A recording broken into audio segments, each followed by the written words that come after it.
सोने का अंडा। एक गांव में बाप बेटी रहते थे जिनका नाम था नानक और राधा। वो दोनों काफी गरीब थे और खेती करके अपना घर चला रहे थे। कई बार तो उन्हें भूखा ही रहना पड़ता था। उनकी ऐसी हालत देखकर एक बार उनके पड़ोसी श्याम ने कहा। अरे नानक भाई, आप भी ना कब तक खाने के लिए खेती पर निर्भर रहेंगे। आसपास देखो कितने सारे पक्षी हैं। मेरी तरह एक गुलेल बनाओ, उसमें पत्थर फंसाओ और इन पक्षियों को मार के खाओ। नहीं श्याम भाई, मेरी तो खेती ही भली है। मैं इन पक्षियों को नहीं मार सकता। ठीक है, जैसी तुम्हारी मर्जी। रहो भूखे, मैं तो चला पक्षी मारने और उन्हें खाने। बड़ा मजा आएगा। इस तरह वो कच्चा बादाम गाना गाते हुए चला गया। शाम के जाने के बाद नानक की बेटी नानक से बोली। पिताजी, श्याम अंकल ठीक तो कह रहे हैं। खेती से हमारा गुजारा नहीं हो पाता।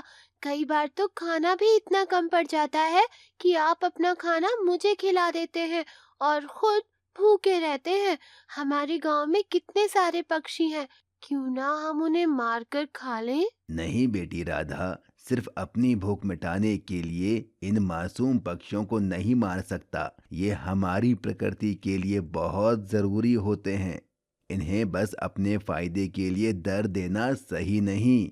आपको याद है, आप एक दिन झूले से गिर गई थी तो आपको कितनी चोट आई थी।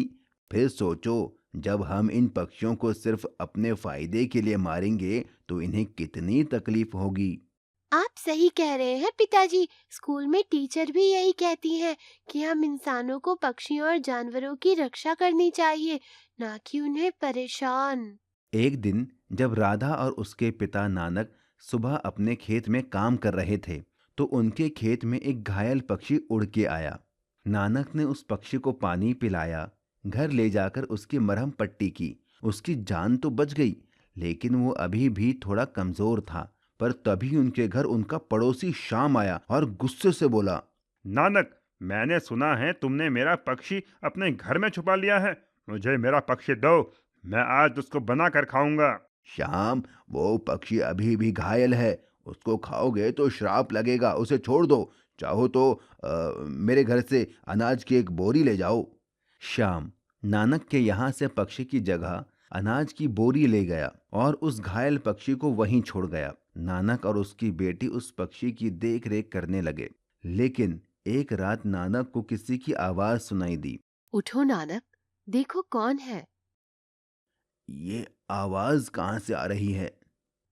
मैं वही पक्षी बोल रही हूँ जिसकी तुमने जान बचाई।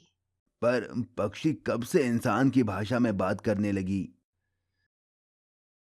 मैं कोई साधारण पक्षी नहीं, एक जादुई पक्षी हूँ।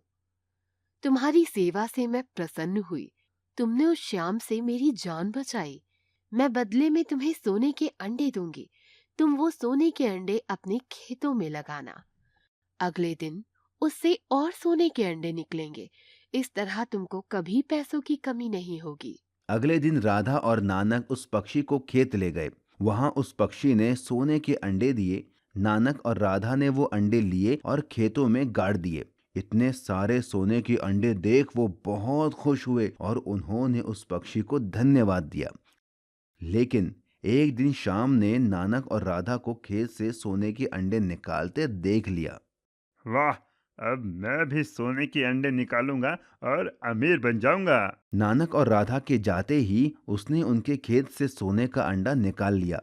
लेकिन थोड़ी ही देर में वो अंडा सांप में बदल गया और उसने शाम को डस लिया। इसीलिए कहते हैं, मारने वाले से बचाने वाला बड़ा होता है।